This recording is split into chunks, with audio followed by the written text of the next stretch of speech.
Here we are, the 60th anniversary of Hermes Landscaping. And in revealing my age, I was 4 when it started. So I remember the day well. We were direct marketing, and I was helping my dad stuff mailers into envelopes and licking them shut and sending them down the roads. There were times as a teenager that I was so excited about coming to work on a Saturday that I couldn't sleep all through the night. But I've loved this company, and I've loved the work that we do for 60 years. And I'm as enthusiastic and in love with what we do 60 years after we started as I was at the very beginning. As a company, we have covered a lot of ground in 60 years, and I'm so proud of the places that we've gone and the projects we've taken on. The next big milestone for our company will be 75th anniversary, 15 years from now. So I look forward to being with all of you, working with all of you, leading all of you, and I look forward to all the blessings that this company will receive because of the effort and the heart and the love that we all put into this organization will magnetize great things for us, for this company, and for our families. Yeah. So, good morning. I did start working in this business at age 5 and worked every summer through high school and college, and I can tell you, and we this year, quick math would tell you we're celebrating our 50th year in business this year, but I'm as passionate and excited about being in this business as I've ever been, and one of the real benefits that I get having worked all over the city for 50 years is to drive around the community and see where we have been and the tracks that we've laid in the city in making the city more beautiful. Our mission statement is to make our world more beautiful. And so I get, honestly, I can't drive anywhere in the city and not experience that. I will also tell you that what we do in our business is just a subset of a bigger part of this industry of horticulture. So we are landscape contractors. We do landscape installation and landscape maintenance on both commercial and residential properties. And when I say that, there's probably images that come to your mind about what landscaping is or what a landscape contractor does. And sit with that for just a minute, because there's some real traditional things that we think about when we think about landscaping, and there's some non-traditional ones. And I want to start by sharing with you what I believe is the non-traditional activity that we do in landscaping, which is working with Mother Nature, who's the most blessed business partner that we could ever have. We're really fortunate to be able to go out and co-create in what I call the original green industry, to design and build landscapes.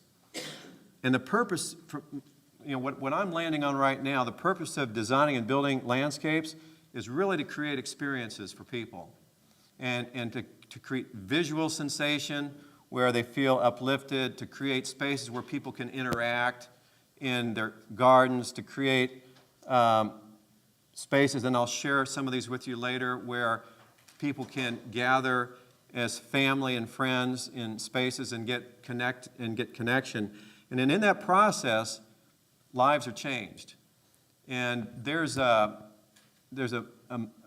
lot of evidence, a lot of research that talks about the effect, for example, in green spaces and test scores in schools, green spaces and workplace satisfaction, green spaces and physical, mental, emotional health. There's a great book, it was written by Richard Louv, it's called The Last Child in the Wilderness, I believe is the name of it, and he talks about all these modern illnesses and diseases that young people have in terms of diabetes and obesity, maybe some aspects of ADD, where these people we have generations of people growing up on technology and on computers and games and not getting connected with nature. So we believe through our landscapes that we really change lives and people can go out and experience. And the more traditional ones you think of perhaps are trees and flowers in landscaping. You might think of design in landscaping. You might think of construction in landscaping. And I would tell you, in addition to those, we also are a creative industry. We're an innovative industry, and I'm going to share some of these with you. We're a caring industry. We get to care for life. We get to care for plants. We get to care for customers. We get to care for one another. And we can be environmentally responsible. And I've said this before, and there's so many people that are on the sustainability movement, but we, in horticulture, is the original. In my opinion, it's the original green industry. These are some of the newer innovative activities, and then in keeping with the theme of today's seminar on innovations, trends, and challenges. But these are some of the things that we're seeing in the landscape. Rain gardens, best management practices, BMPs and native grasses, green roofs and walls. And we were just awarded a large job. It's actually, for us, it was $1.4 million to build a green roof on University of Kansas Medical Center residential tower, I believe, that they're building there. And there's another one that I think we're close to getting a similar scope for a green roof downtown. So developers are spending a lot of money creating these kind of spaces. Edible gardens. This photograph happens to be at our office in Lenexa. My second daughter, who studied landscape architecture, designed an edible garden, but we have like 40 different edible plants in this garden, and it's really fun to be able to go out through the season and pick and bring that and share that with the employees and feel a sense of engagement and connection. Healing gardens, we built those, and they're happening a lot in hospitals. There's understanding of the effect, again, of plants on human health. There's a discipline of horticulture, and I don't think K-State still has it. They once had was horticultural therapy, but it's still there. No, but I know some of the graduates from that program, right? And I'm sure there's other programs around the country that are still doing that. So to get a sense of how big this industry is, we're like close to the movie industry, right? How much bigger is that than the NFL? It's big, isn't it? And I didn't have time to do the math. Maybe somebody does. I was going to figure out what percent of the population Kansas City holds to the United States.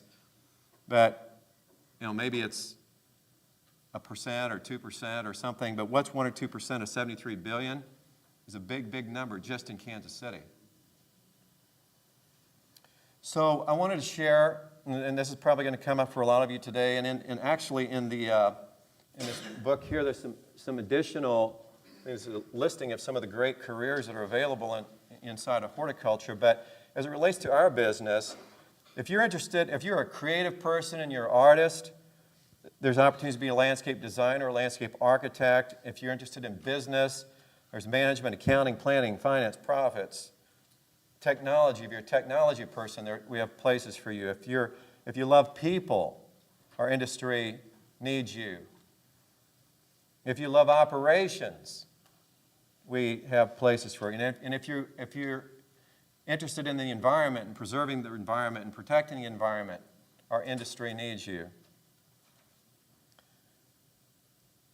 So what we believe is that, and I've seen this. If you go back to the 1984 George Orwell's book and what the 21st century was going to look like, and it was going to be more technology and more automation and more computers and less humanity. And what we're seeing happening, and what I'm observing happening, is the farther society pulls in that direction, the souls of people are screaming to connect with the earth and connect with other people and connect with green spaces and get outside. And I think it's essential. I believe personally it's essential for human health that we have an ability to unplug and connect with the environment for healing, spending time with people we love. So we believe, among other things, that we're making a difference. We're planting trees and we're mowing grass and we're pulling weeds, but we believe through all of that we are making a difference. I think we're really fortunate to be in this industry. It's a fabulous industry, great careers, great opportunities to make a difference in the world through this horticulture and landscaping. So I will end my remarks. I would just say I would love to visit with you if you have any questions at all on careers. You can reach out to me or send an email and we'll get back with you. Also, while supplies last, on our table out there we've got herbs, 3 or 4 different herbs. Feel free to grab one and take one home. We have organic apples. You need an apple for lunch, and it's nice to be with you all. I hope. So they talk about the power of one and what a difference one person can make in achievement in life, in the world, and education. But I can tell you this program at Johnson County Community College, after Dr. Lika Sridhar began running it, is a different program, and what a difference it's made for us, for our industry. What a tremendous resource we have here. Thank you. Thank you for what you're doing for this inaugural event. And I'm certain all these inaugural events most often start small and grow, and I'm confident this one will continue to grow.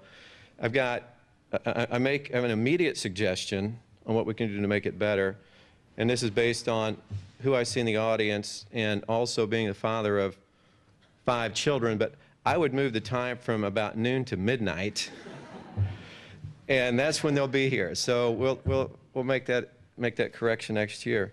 So the few of you students that are here, welcome. And I guess I had kind of prepared my remarks thinking I would be talking more to students than industry peers, and I found myself up here perhaps with more industry peers before me. And so sometimes I wonder what qualifies me to talk to you guys, because I think you all are so extraordinary, have great companies and education in this field, which I don't have. But it's nice to be with you. And I look at the other speakers that are here today, and to be asked to be among them is an honor. But Alan Stevens will be here, Colin Walmsley, Eric Nelson, Frank Mayle, Randy James, Carl Whitcomb, all great names in our industry. And I guess I would just offer this, that one among those speakers I think I would pity when he gets up to speak, because he's got a defective resume, as he spent 12 years working at Hermes Landscaping. That would be Randy James.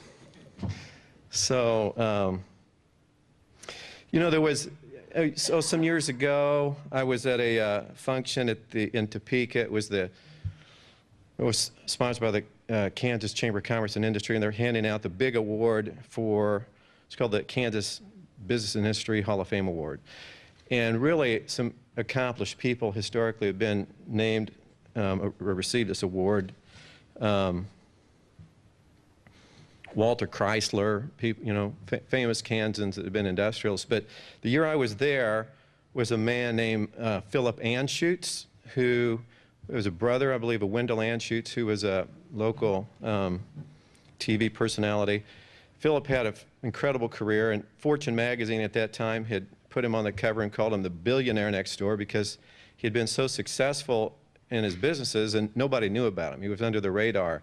But he came and received this award from Bill Graves that night, and he got up, and it was so, he doesn't have a big stature, but so precise and so focused in his remarks. And he just said, I saw some young people here tonight, and I thought I would offer a few ideas on what helped make me successful. And it was 4 items, and I've never forgotten, but one was take risks. Second one was mistakes are okay. The third one was surround yourself with people who are smarter than you are. And the fourth one is take action.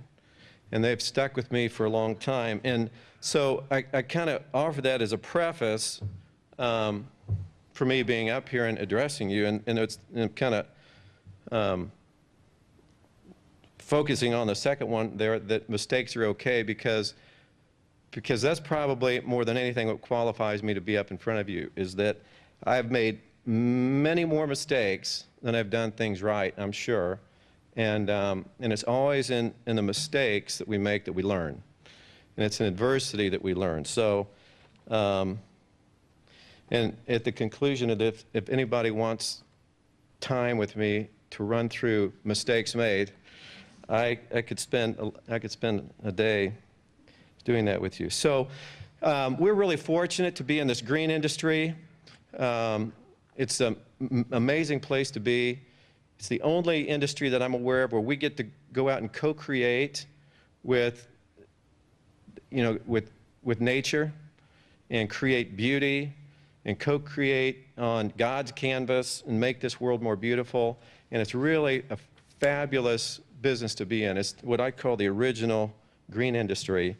And I found the people over the years in this industry to be hardworking, to be open and supportive, to be dynamic. I think that one of the things that's true about this industry always, well, particularly now, is that the margins are slim, it's very competitive, but it's very gratifying, I think, for all of us to go around the city after we've left a trail, and a trail of beauty, and a trail of trees, and a trail of great lawns, and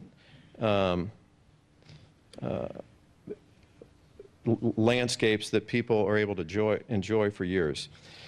The trends that we see into the future are actually,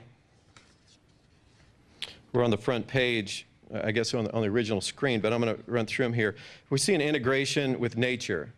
And so I think we're seeing this at home, we're seeing this in the workplace, we're seeing this in school, and we see this partly as a result or a reaction to the technology movement. So on the home front, and I'll run through some of these with you, but the studies have shown that the human interaction with nature increases satisfaction and a sense of well-being, lowers crime, increases property values, lowers blood pressure, aids in recovery from illness. And we're seeing some evidence that homeowners are leaving behind the big lawns for edible landscapes, native plantings, wildlife, attracting designs. There's an organization called Food Not Lawns, and it's actually a national organization, I believe, but there's a Kansas City chapter, and the website is there for your reference. Actually, incidentally, if anybody at the conclusion of this wants a copy of this, this PowerPoint presentation, you can send me an email, and I'll forward a copy to you. So second thing, in the workplace, work studies conclude that a view of nature enables faster recovery from stress, mental fatigue and illness, increases productivity, and increases the customer flow in sales and retail settings. There's a great pilot test that's being put together by DST, who's really a forward-thinking, progressive, great Kansas City company down at 18th and Broadway, and they're working on this kind of a workplace of tomorrow, but a green space, integrating the office and nature, and they're piloting some projects there. And there's also some links there that I'll send to you that's on that subject. Integration with nature in schools. So we see an increase in cognitive functioning.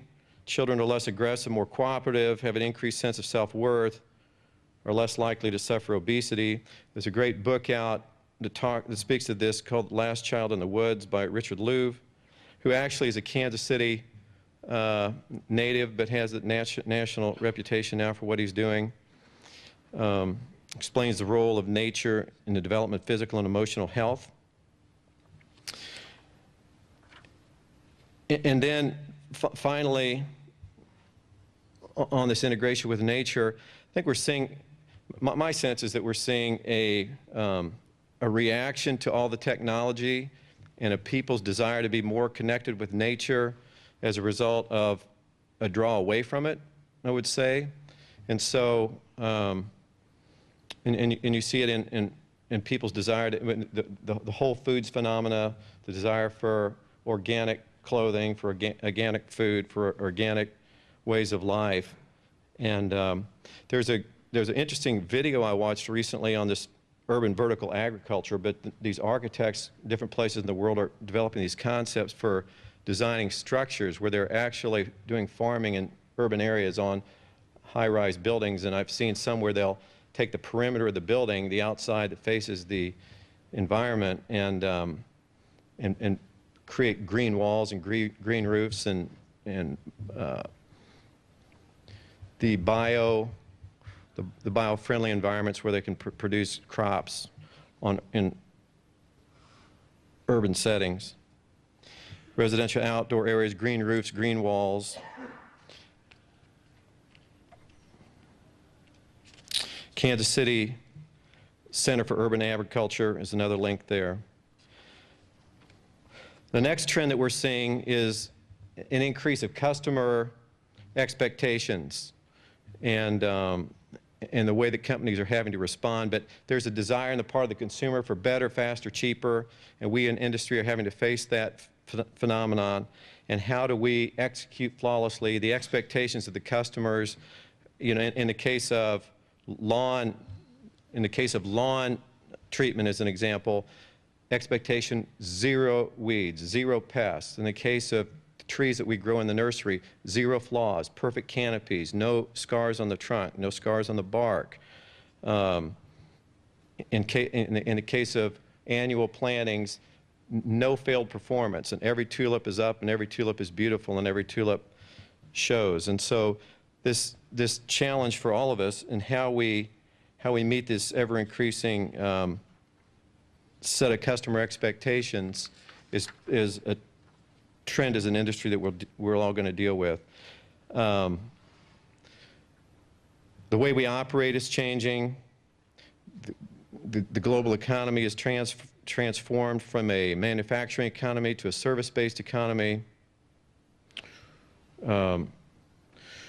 Again, meeting the customer expectations in the future and the flawless execution, and the role of the social media and the internet, where companies no longer have the ability to make an error and not recover the service and not have a lot of potential customers and prospects know about it. So the need to stay highly focused, maintain the integrity in our businesses, and respond quickly to customer problems is going to be paramount going forward. The next one we have, seeing is sustainability in the consumer. Out, I think, are the big lawns, the harsh chemicals, the non-native varieties. In are pesticide-free landscapes, water management, organic treatments, edible landscapes, native plants. Growers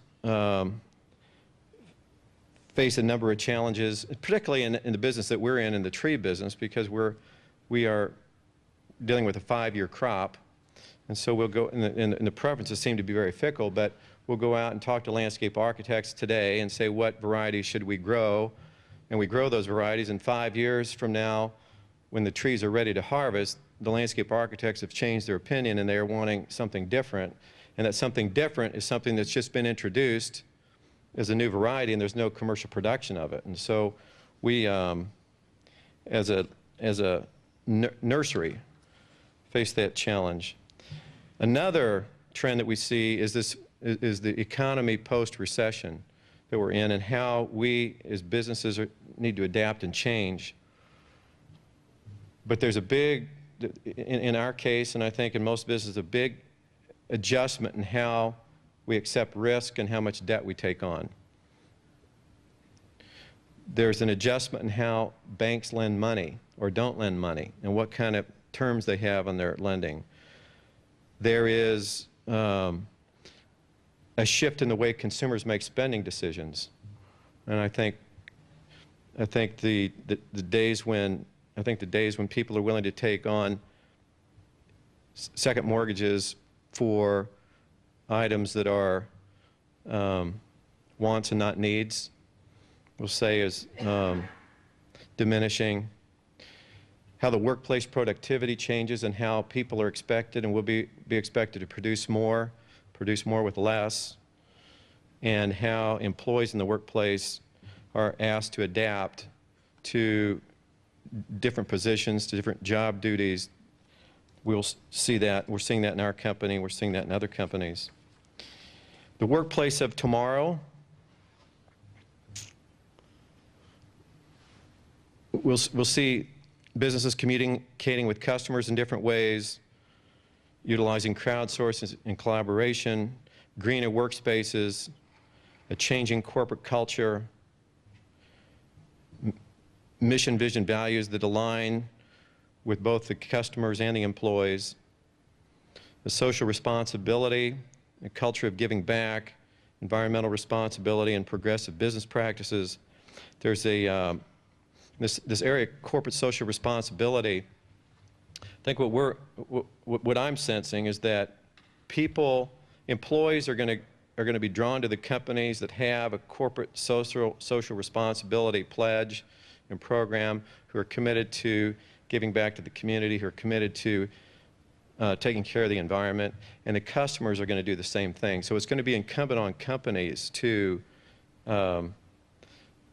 get really serious about being socially responsible, to draw employees, to draw this new workforce that we're here before today. There's some nice blogs there and other internet links that speak to this. Another trend that's been the case for a number of years, but it don't see much let up, is the competition and regulation.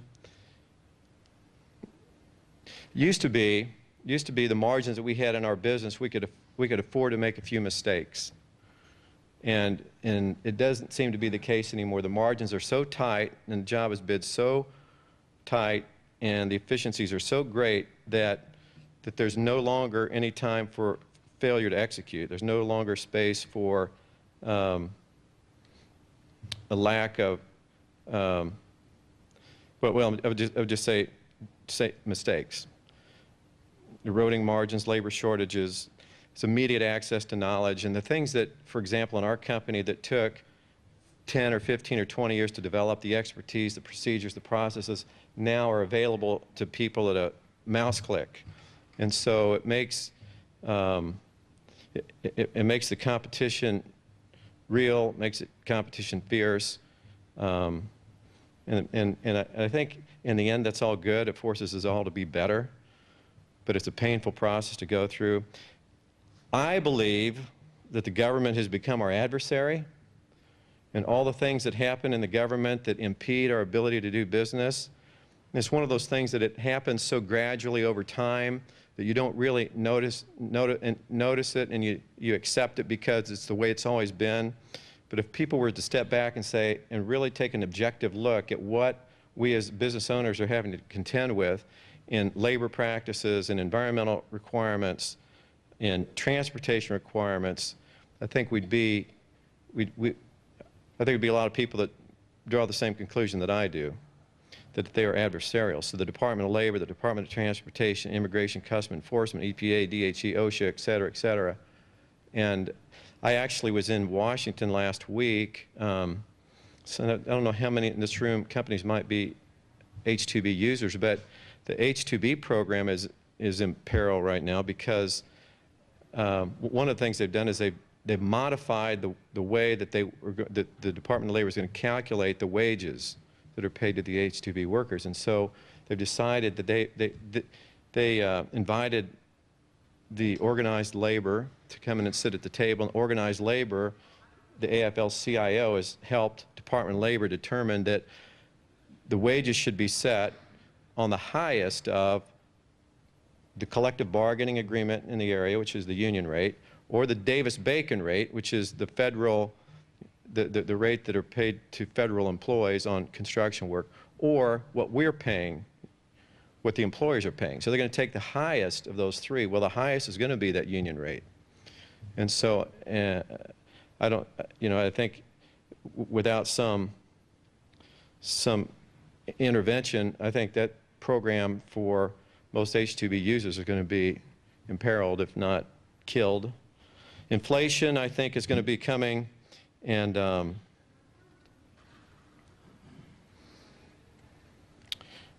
it's going to affect every aspect of our business. So we've got a couple links there for the information on the government regulation. A commoditization and innovation is another trend. Consumers want better, faster, cheaper. 50 pennies are better than 2 quarters. And the only way out of that, in my opinion, is to innovate. The only way out for companies is to find activities and wants of consumers that nobody else is offering. And the Planet organization is this month or next month going to release a crystal ball report on innovation, which talks about the process companies go through and what some of our industry peers have done historically to pull themselves out of that rat race. And I firmly believe, and we're talking about that in our company, is how we become a more innovative company. So finally, the question is, what do we do about it? And as an organization, as individuals, we have develops the soft skills. The soft skills, to me, that I think every student that's coming through this program and through K-State should have is basic sales understanding, Spanish, accounting, human relations skills, customer service skills, business, basic business, and basic leadership skills. And I don't know how much of that is part of the curriculum here. Seems like we can learn the horticulture and we can learn the hard skills, and that's kind of the baseline. But how do we take it to market, and how do we use that knowledge to really make a difference? And without the soft skills, we can't do it. So we spend a fair amount of time in our company training in those areas of soft skills. Continuously adapt and learn. Integrity is key. Give back and pay forward, and work on yourself as much as your business. So I want to take just a minute in closing and talk about that. Work on yourself as much as your business. But so this would be really, I intended this for students, but really it's probably a piece of advice for all of us at any point in our lives. But we all, as we go through life, are going to be challenged. We're going to find moments of adversity. We're going to find moments when we're tested in business or tested in family or tested personally to our very core. And the question is, what resources do we have to address those challenges when they come our way? Because they will. And so the thing that the path I've been on in recent years is the path to really start to develop who I am inside, what my strengths are, what my abilities are, what I can bring to the table. And I think it is very much as important to work on ourselves as it is to work in our jobs. So there's a couple references here, and there's some other fabulous ones, but this book by Napoleon Hill, Think and Grow Rich. So how many in the room have read it? Yeah. So you all know, and for those of you don't, I'll tell you the quick story, but Napoleon Hill was a law student at Georgetown, 1910, roughly 1911. He had this idea that he would go write historical, biographical sketches of the accomplished people, the rich and famous, and sell them to the journals and pay his way through college. And so he called Andrew Carnegie and said, "I'd like to do this." And Andrew Carnegie said, "That's fine, come over." So it's a Friday afternoon, and he goes over. And he spends 3 hours with Andrew Carnegie writing this sketch, and he gets up to leave, and Carnegie says, "Where are you going?" And Napoleon Hill says, "Well, I'm going to go write my article." And Carnegie says, "Well, I'm not finished, so come out to my house for the weekend, and we're going to talk." So they spent Saturday and Sunday together. at the end of Sunday, Carnegie says to Napoleon Hill, he says, I got a proposal for you. He said, I want you to spend the next 20 years of your life studying successful people and what made them successful. And at the end of that, I want you to write a book. And he said, and I will pay your expenses, but I'm not going to pay any of your salary. Do you want the job? And here's this 23-year-old kid that's saying, talking to at that time, the richest man in the world, wanting him to spend the next 20 years of his life working for free.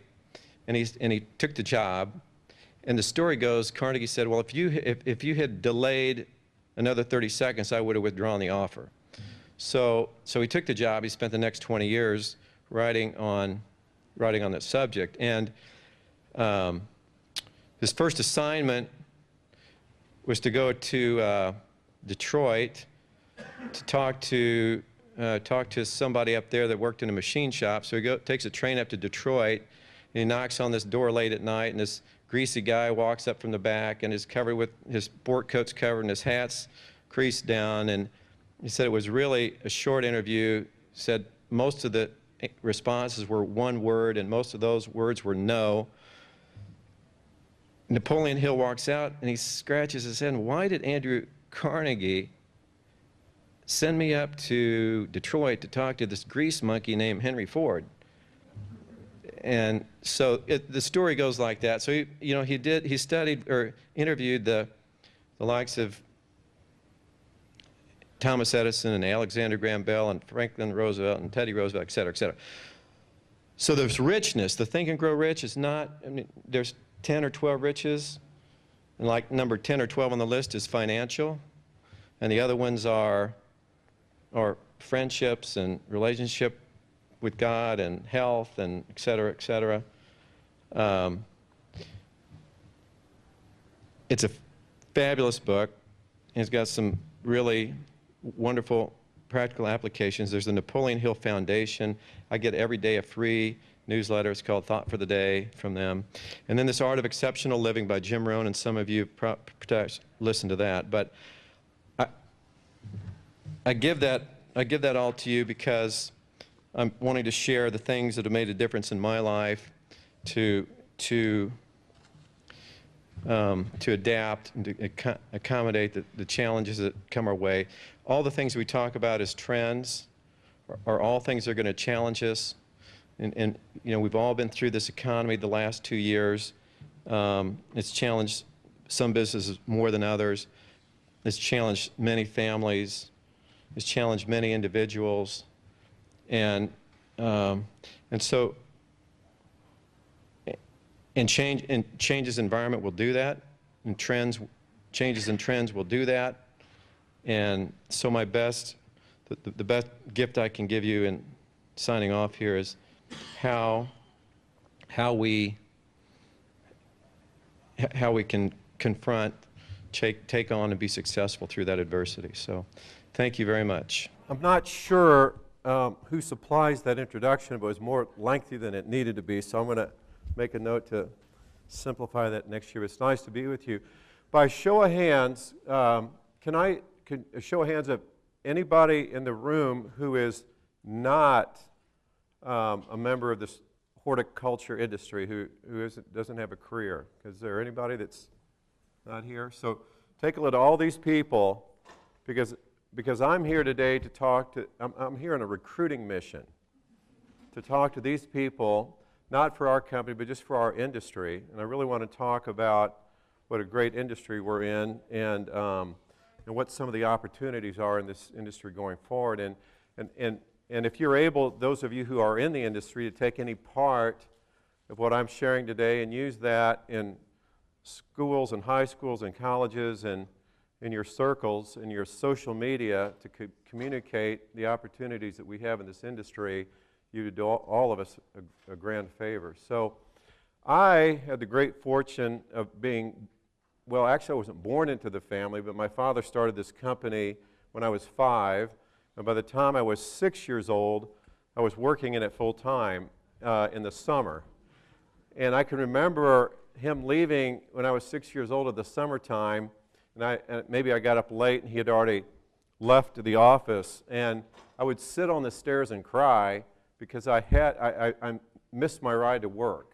And so I had a dad that was a landscaper. My mother's family were florists, and I thought as a kid I'd won the lottery. It was just, there's not anything that I would rather have been doing as a child than being participating in those two areas and all the beauty that nature has and the way we get to work with it. So that's what I'm here to share with you today, and some of what, having been in this industry, is I don't know, now run the company full time for almost 30 years, and kind of progressive revelation, or every year get a little new understanding of what the industry is and where the opportunities are, and so I'm here to share that with you. So historically, this business has been about building something beautiful for viewing, for utility, and for architecture. Examples: landscape, by definition is something we look at, but you can sit in your house and look out the back door at something beautiful, or you can drive up to your home and see something beautiful that's attractive, inviting.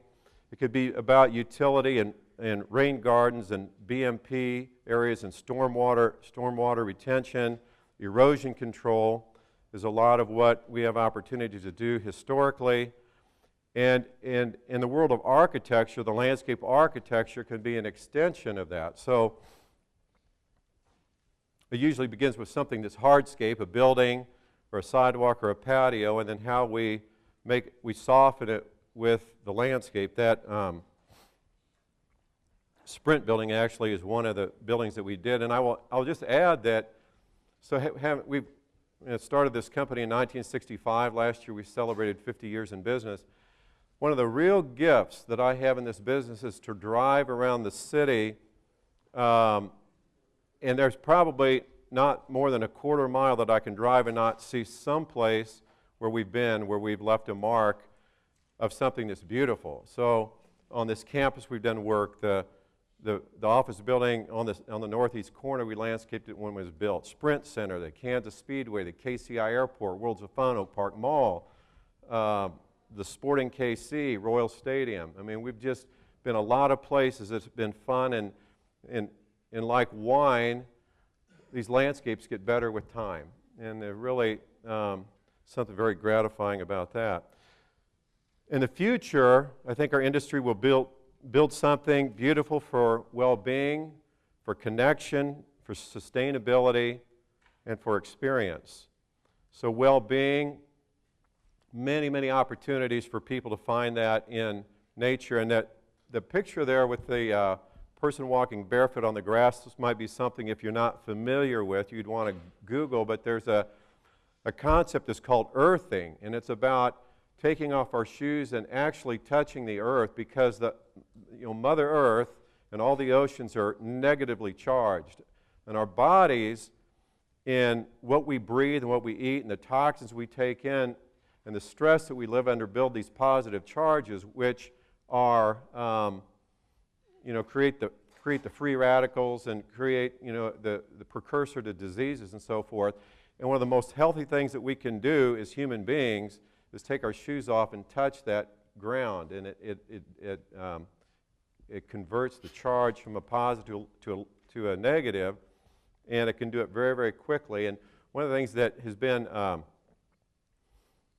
you read the earthing material, one of the things that's contributed to a lot of illness is rubber-soled shoes, because they insulate us from connecting with the earth. Connection, the spaces that we can create in landscape for family, for activity, sustainability, it was talked about earlier, the things that we can do to support other forms of life, and creating experiences. So whether it's growing watermelon in a garden to teach children the miracle of life and to eat out of it, or to create experiences with family and extended family. So what we do in this industry, ultimately, is we work the soil and the seed is what we get to work with, and the sunshine and the rain. And with that, we design and build landscapes, which we believe, which is to produce create experiences, set the stage for people to have experiences, which we believe changes people's lives. So here's some opportunities on how you can be a part of this movement. What comes to mind when you think about horticulture and landscaping, trees and flowers, and that can be the production of trees and flowers, that can be the planting of trees and flowers, that can be the maintenance of trees and flowers. Design can be landscape architecture, which most landscape architecture programs come through the School of Architecture, and they're I would say more design-based. And then the other discipline is landscape design, which comes through the horticulture schools, which is generally in the College of Agriculture, which is more of a plant-focused design degree. Construction, which could be hardscape, it could be landscape, it could be irrigation. So it is also a creative industry, innovative, caring, and environmentally responsible. Here's how big we are. So you get the music, you get the NFL, you get the movies, and in the last number of years, our industry continues to grow at a 10 to 15% a year clip. So it really wasn't very long ago, and it was 50 billion. Seems like a few years ago. Careers. If you're a creative art type person, there's landscape designer, landscape architect. If you're interested in business, there's management, accounting, planning, finance, estimating. If you're a technology person, the automation, the CAD, the tablet use, and so many applications for that in the field that we're developing. If you're a people person, you like sales and customer service, leadership. If you're an operations person and you like equipment and planning and crews and schedule, safety. If you're a plant person, a horticulture person, you like plant health and turf health and tree and shrub health.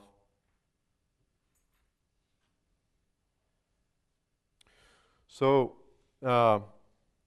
this is about unplugging from technology and plugging into the environment. It's taking care of the earth that nourishes our bodies. It's spending more time with those that we love. And it's making a difference.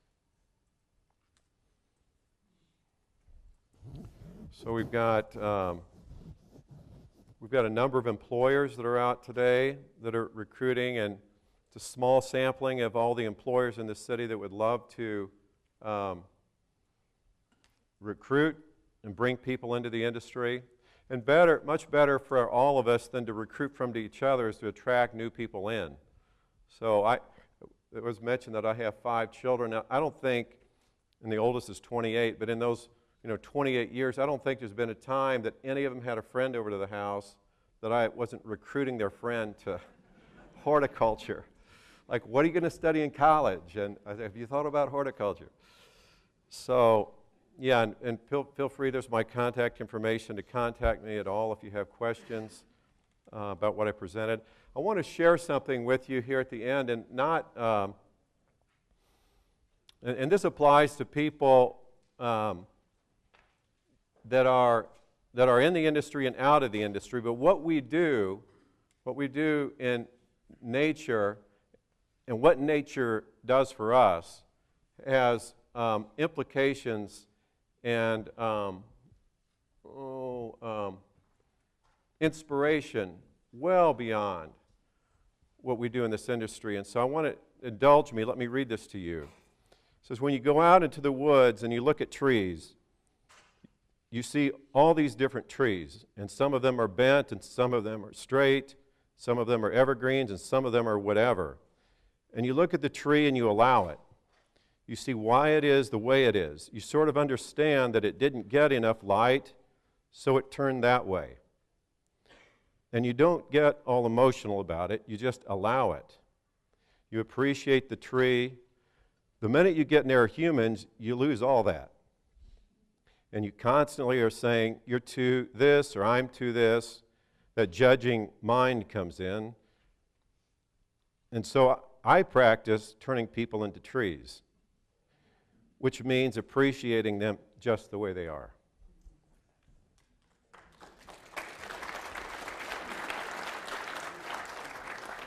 So, and I will share with you that we had that quote printed into a bookmark for our 50th anniversary, and we have, if you're interested, we have those out at our table for you to take. We also we brought some herbs today. I see some people have picked them up, but feel free while the supplies last to grab an herb if you would like. And the last thing that's out there you might find interest in, but there's a man, some of you probably know, Richard Louv, who wrote a book, The Last Child in the Wilderness. And in that book, he coined the expression nature deficit disorder, but he talks about the absence of the connection with nature, particularly young children, and then now it's extending into adults, and the amount of the hours and hours of screen time that these children have, and the tiny fractions amount of time they have in unstructured play outside. So he's written a book about it, and tremendous amount of research that supports this idea that us human beings, we are first and foremost we are first and foremost natural beings, more than anything else. And we are connected to this earth.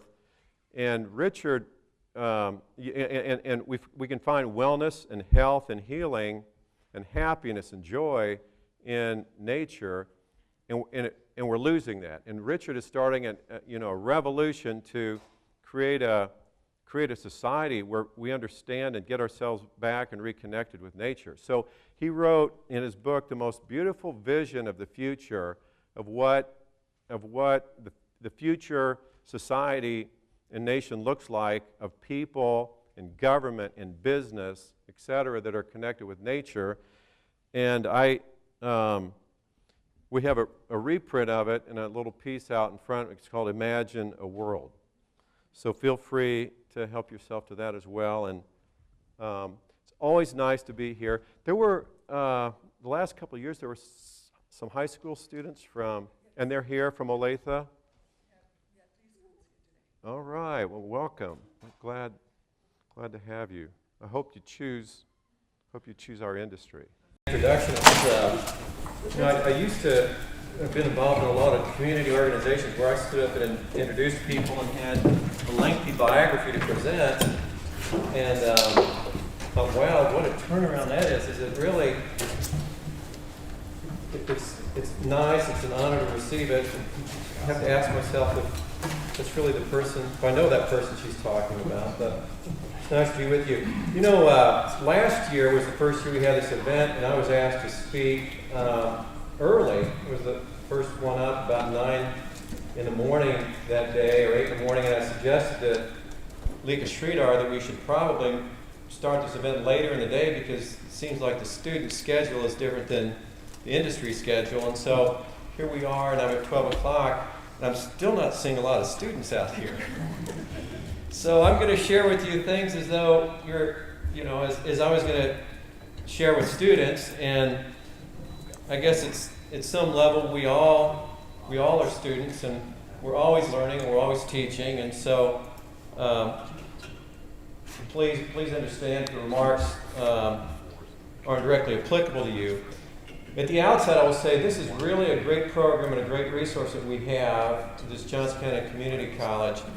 And we've had it here for a number of years, but I will say in the last several that Dr. Lika Sridhar has taken over, it has been transformed. And I don't know if all of you are, or how many of you are aware of this, but she received this year from the Johnson County Community College this Distinguished Service Award for what she's done, and not only for industry, but for the students. And she's taking something, this horticulture program, that was lackluster and has breathed life into it. And I can say that having been acquainted with it for 20 years now. So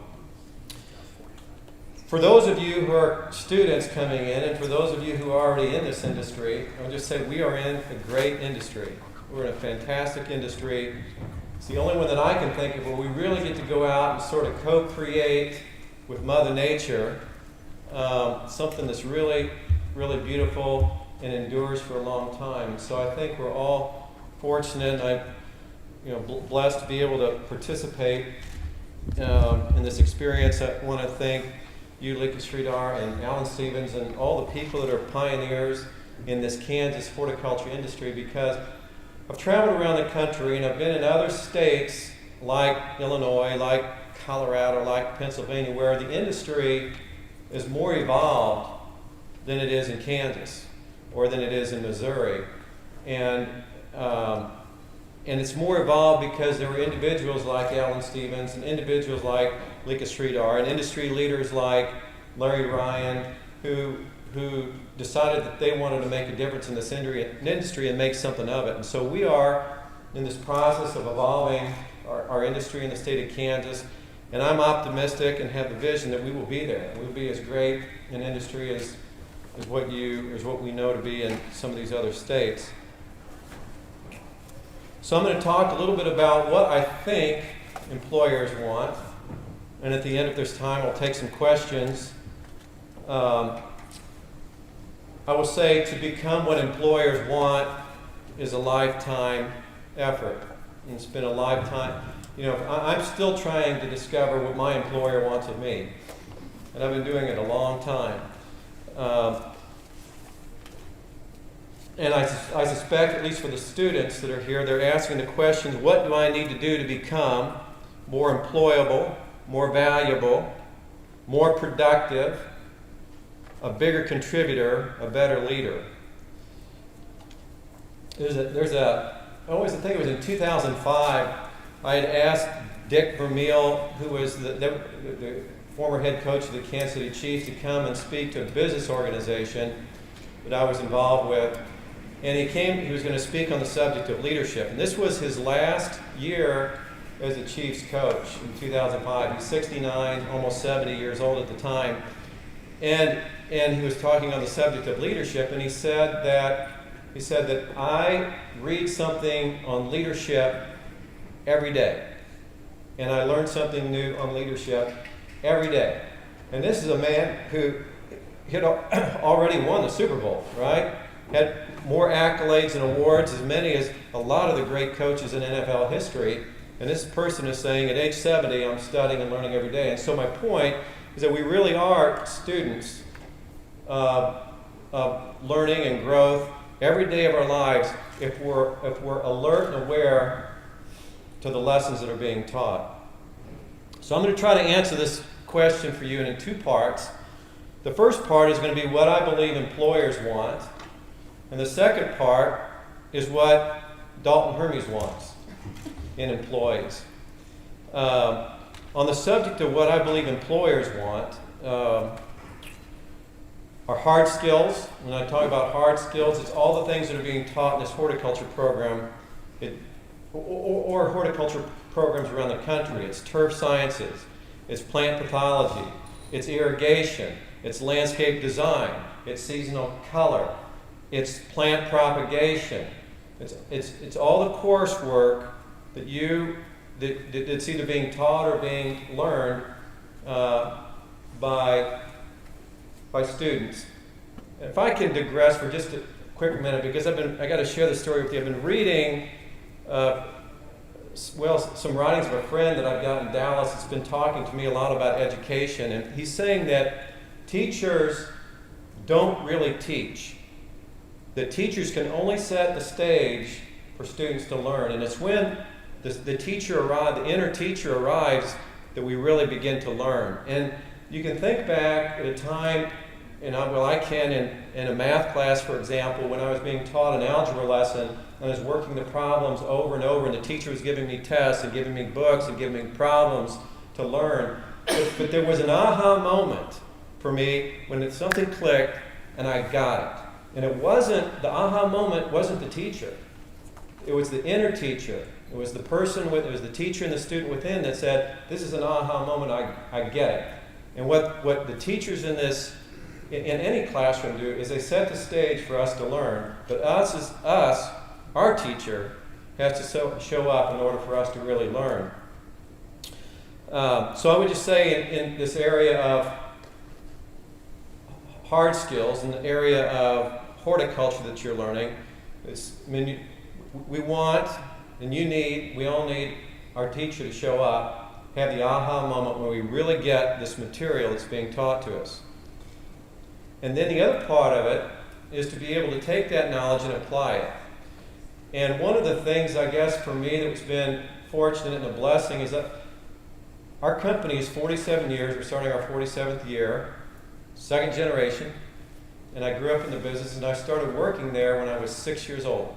And so there was not anything that happened in the field that I didn't do before I moved into the office when I finished college. And so it gave me a distinct advantage of being able to understand customer needs, employee needs, the challenges of what's actually happening out in the field, the behavior of the plants, behavior of the turf. So I would say for students, it's really wonderful to be able to have that field experience. It makes you infinitely more valuable to a company. So get the hard knowledge, get the experience. The other area that I believe employers are wanting, and possibly even more important, what I call the soft skills. And I'm going to elaborate on what some of those are. But I would say, I want to quote a business professor, arguably the greatest business thinker of the 20th century, was Peter Drucker. And Peter Drucker said, the purpose of business is to create customers. And he said, and there's two fundamental activities that need to happen if you're going to create customers. One is innovation, and the second is marketing. So innovation and marketing is what creates customers, and that's really what we attempt to do in business. So the soft skills that go along with that are a great understanding of accounting, how to supervise people, which is human relations and human interaction, sales, and and I argue that we're always selling.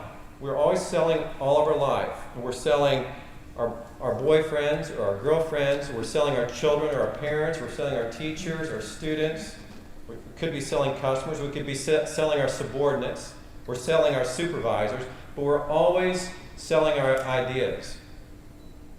Communication, there's a, and this is both verbal and written, but there's a great quote, and I'm going to paraphrase it in the movie My Fair Lady, when the statement is made that the first syllable that somebody utters, they are classified. People are classified by the way they speak. People are classified by the way they write. And so to develop this communication skills of writing and speaking, and we sit in our English classes or our speech classes and ask why and what for. And this is why and it's what for, because it comes home to roost in the business world. Unfortunately and unfortunately, we have a number of employees who write beautiful letters. You can trust them to communicate an intent or desire or need from our company to a customer or a vendor really well, and we have others that can't. And it really is a life skill to be able to write well and to speak well. Spanish in this industry, and it's not going to go away, I don't believe, in our lifetimes. The Mexicans, the Latino, the Hispanic culture have an awesome, amazing work ethic, and they're an agrarian culture. They understand plants, they understand cultivation, they understand agriculture intuitively, and they're great workers in our industry. And leadership skills, and becoming a student of leadership. And there are books and books and books and books of leadership. Some people argue you're born as a leader, and I don't believe everybody's born as a leader. I believe there are certain skills that people can master to become leaders, but it takes study to learn it, like any discipline we take on. It takes study to become good at it. Also, under category of soft skills, I would put in a subcategory called personal qualities. And what are the personal qualities that we're looking for? A passion for profit, want to make money. A passion for the customer, want to take care of the customer and please the customer and create great customer experiences. A passion for growth, because no organization can sustain itself in steady state. You're either growing or shrinking. And shrinking is no fun. Been on both sides of it. But you can't maintain an organization in steady state. Brickman, who is the largest landscape maintenance contractor in the country, they have 3 of these personal qualities that they talk about, the 3 H's.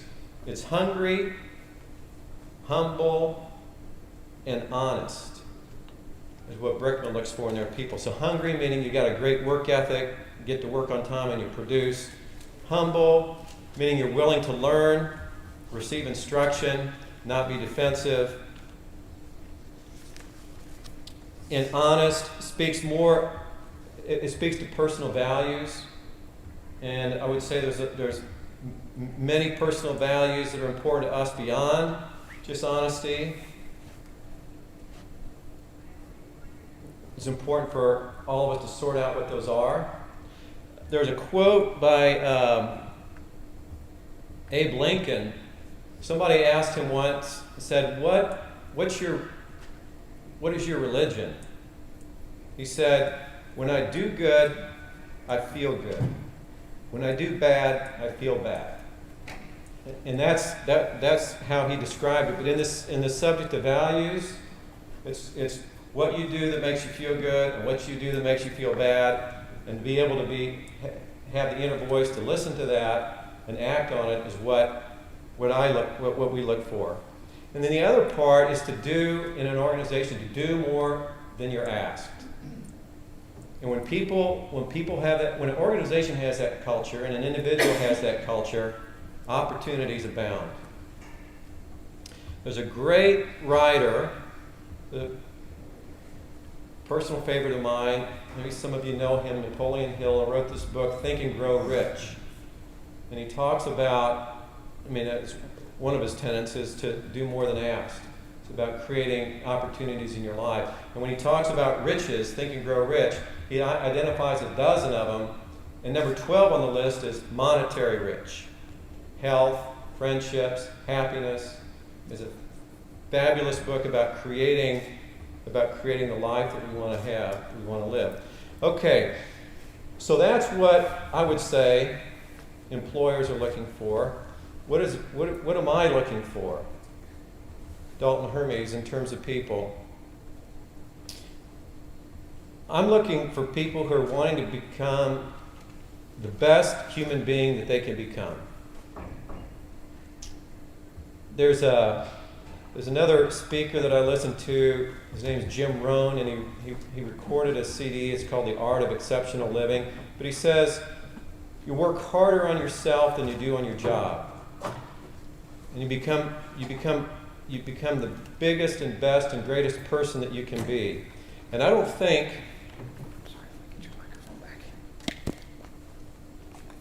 that schools necessarily do a great job in teaching that. I think churches may attempt to do that. I think families attempt to do that.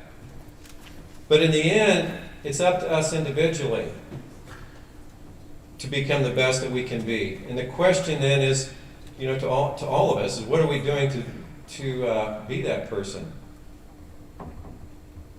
I think that success in life is at this intersection between passion, what you fall in love with, and your vision for yourself. Where your vision and your passion intersect is where we find success, where it becomes really easy to be the best human being that we want to be. I believe it's important for us to maintain a sense of innocence, to maintain our creativity, to continue to be innovative. I know I'm throwing a lot of names out here, but these are just all the people that I've read and listened to that have been a big influence in my life. But there's a man that talks about revolutionizing education in America. His name is Sir Ken Robinson. He's got a couple different 20-minute TED videos out on creativity and what schools are doing to human ingenuity and human creativity. And he really believes that what's happening, the way our school systems are set up, is that we're systematically breeding creativity out of ourselves. It's a great video. And he said that the secret in life is not to allow that to happen. And it's really hard to breed it back in once we've bred it out. But to be aware of that in a business environment, to contribute creativity and contribute innovation. And then the other part is to set goals for ourselves. And we've all heard the stories, and here's a recent one that I'll share with you. But the stories about the graduating class at Yale in 1954, and I'm going to tell you this one. It's the graduating 1979 Harvard MBA class was asked the question, have you set clear written goals for your future and made plans to accomplish them? It says only 3% of the graduates had written goals and plans. 13% had goals, but they were not in writing, and a whopping 84% had no specific goals at all. And 10 years later, they pulled that group of people together and studied them. And 10 years later, the 13% of the class who had goals were earning on average twice as much as the 84% who had no goals at all. And what about the 3% who had clear written goals? They were earning on average 10 times as much as the other 97% put together. The thing that's always been missing for me when we hear these statistics about setting goals, and the part that never gets talked about, is the use of those goals. Because we can write them down, and I've written them down, and you put them in a file, and you put them in a diary, you put them in a journal, and a year later we pull them out, we look at them, we made them, and we didn't make them, and then we do it again. And what I've found, and what I believe needs to happen in order to make goals real, make them come true, is they need to be reviewed every day. They need to be studied every day.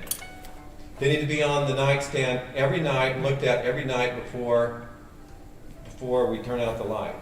And when we do that, the goal. So the 3% that had accomplished that, it wasn't that they had written goals down, is that they had written goals and studied them.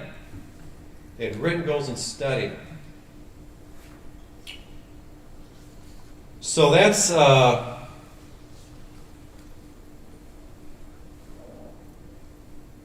part of it. And how do we go about doing this?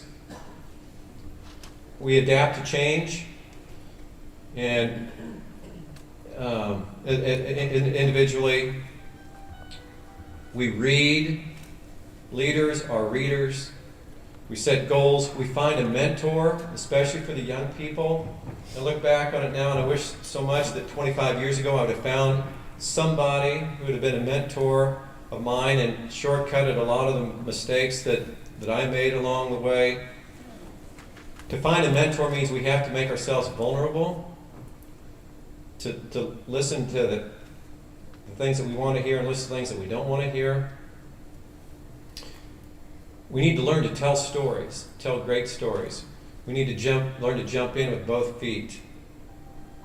And we need to learn to ask really, really great questions. And it's my belief that whoever asks the best questions wins. Because the answers are always easy by comparison. So let me give you an example. Somebody asked the question, how do I take a handheld device, make it intuitive, load 4,000 songs onto it, and be able to play it back with great clarity through headphones? Somebody asked that question.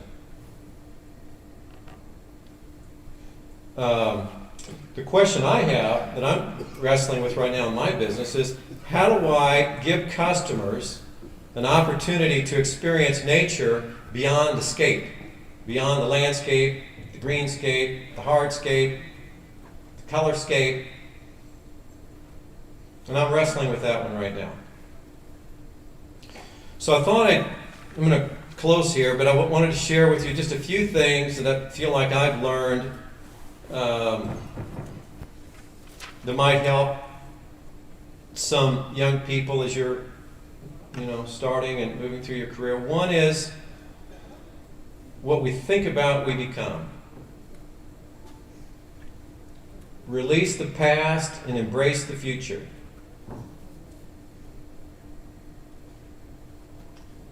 Spend 90% of your mind space on positive thoughts.